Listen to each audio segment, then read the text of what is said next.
Di ko naman akalain na di ko rin inaasahan pa.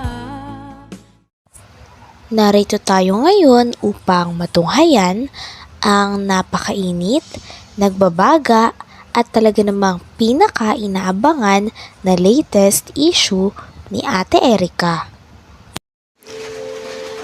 Sa pagpapatuloy ng ating istorya ay narito nga si Kalingap Val Santos Matubang at nagbibigay siya ng kanyang saloobin tungkol sa pera. Nag-uusap-usap kasi sila na isa sa mga komento ng kanyang mga fan o ng mga fan ng Kalingap na talagang masama daw ang pera. Sabi naman ni Kalingap Val na hindi pera ang masama. Ang pagmamahal lang ng sobra sa pera o yung mga tao na ginagawa ng Diyos ang pera ay yun lang ang masama. Katulad na lamang ng mangyayari sa sitwasyon ni Ate Erica at ng kanyang pamilya dahil may involved din ang pera kung bakit sila nagkawatak-watak. Eduardo Mapalo. Mali daw po. Sabi ni Ayumi Ishikawa, mali din daw po. Mga kalingap at mga suking tigpaminaw. Hindi masama ang pera kasi yun ang bridge natin para mabuhay sa mundong ibabaw. Pag wala kang pera ngayon, gutom. Wala kang pera, wala kang pambiling ulam, pagkain, pambayad sa internet, kuryente, tubig, pambiling damit, lahat wala kang pera, maring pwede kang mamatay. Walang pera So, pwede ka maging pulubi, walang kwarta, lahat. Hindi masama ang pera. Subalit yung labis na pagmamahal sa salapi, masama yon. Na ginagawa mong Diyos ang kwarta, ginawa mong Lord ang pera, yun ang mali o kasalanan. Ang pera po ay isang elemento. Anong tawag pa dyan? Para gamitin natin sa ating pamumuhay bilang tao sa mundong ibabaw. Di tulad noon barter ay exchange of goods. Halimbawa, may bigas ka, pwede mong ipagpalit sa iba, isda naman. O palitan, barter ang tawag yung barter, di ba mga kalingap? Walang pera noon. Subalit na uso ang pera ngunyan. Kasi hindi po pwede. Every time na kakain ka, kung paano kung walang isda, lahat na lang ay bigas. So ginawa ang pera po, ang money, para magamit natin sa ating pamumuhay. Ayan, di ba? Pero gamitin sa tama ang pera. Huwag nating mahalin ng labis ang pera. Bagkos, gamitin natin para sa ating ikabubuhay. Sinabi pa nga nila dito na kung mayroon kayang kasalanan si Lolo Miguel. Ayan kasi sa pinapakinggan ni Kalingap Val Santos Matubang ay si Lola Miguel nga nagpalaki kay Ate Erica at sa kanyang kapatid. Ngayon ay pinag-uusapan nga nila kung sa totoong usapan lang daw ba, meron kayang kinalaman si Lola Miguel sa mga nangyayari o mga hindi magagandang katangian din ngayon at ugali ni Ate Erica? Siya daw ba ay may impluwensya dito at naging konsentidor kaya si Lolo Miguel sa kanyang dalawang apo kaya naging ganitong ugali ng mga ito ngayon? Kay Lolo Miguel. Kay Lolo Miguel. Erica.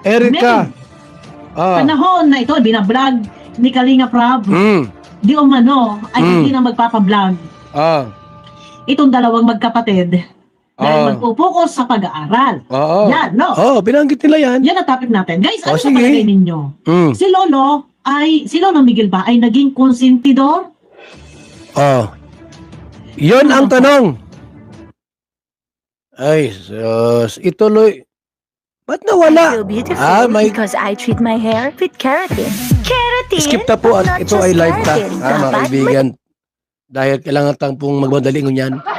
At mag-meeting pa kami ay ngayon alas Ano po sa 8. palagay ninyo? Medyo kasi binabalansi ko lang naman. Balansi mo siyempre. Ano naman Kuya Bal ay sasabihin ay ako bumaligtad na eh. Ay, binabalansin ko lang. Tawa-tawa ka pa. As an actor, balansin natin. Hindi lang yung focus natin si Glenn. Glenn po! Oh, sige. Kuya Bal, yun yung reaction mo. Oo. Yan. Yan na ha. Kartihan mo. Eto na. Ay naman sa ating pagkakaalam, sa ating lahat, sa bawat isa, ang ating puso ay naaantig dahil sa ating pagkakaalam ay aping-api. Sino? Inabando na. Sino? Si Lolo, si Lola Lolo. ay pinabayaan ng apo matapos sungkit na sponsor sa Kalingap.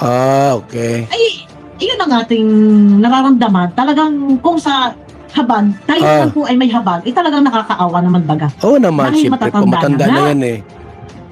Bakit ba ipagkakait pa yung kapiranggot na tulong, pabigas man lang, Oo naman. pagkain, konting pambiling Totoo yan. uyam-uyam, pambiling gamot, libo-libo naman, ang pera matatanggap ng magkapatid na buhaya. Oo. Paniwala ko dyan. Bakit tayo pagkakait? No? Kung sa nakakaawa, ay nakakaawa naman talaga. Tayo naman may puso at damdamin. No? Nawa nga ako ay. Balikan lang natin. Balikan natin. Ito ba si Lolo Miguel ay naging konsentido? Pinag-usapan nga nila dito na noong binavlog pa si Ate Erica ng Kalingap ay isa si Lolo Miguel sa mga nagsabi kay Kalingap Rab na ayaw na nga magpa-video ni Ate Erica. Kaya naman ngayon ang tanong ng karamihan ay kasabwat din daw ba si Lolo Miguel sa pag-alis ni Ate Erica at pagsisinungaling ni Ate Erica sa buong Kalingap dahil sabi niya siya daw ay mag-aaral. Ngunit ang totoo ay meron na pala silang nakuhang sponsor at direkta na sa kanilang ibibigay ang tulong. Kasabat nga ba at naging konsentidor talaga si Lolo Miguel sa mga aksyon na ito ng kanyang apo? At kasalanan niya rin ba ito dahil tinolerate niya ang dalawa? At damdamin. Nawa nga ako ay. Balikan lang natin. Balikan natin. Ito ba si Lolo Miguel ay naging konsentidor? Tanong ko lang po.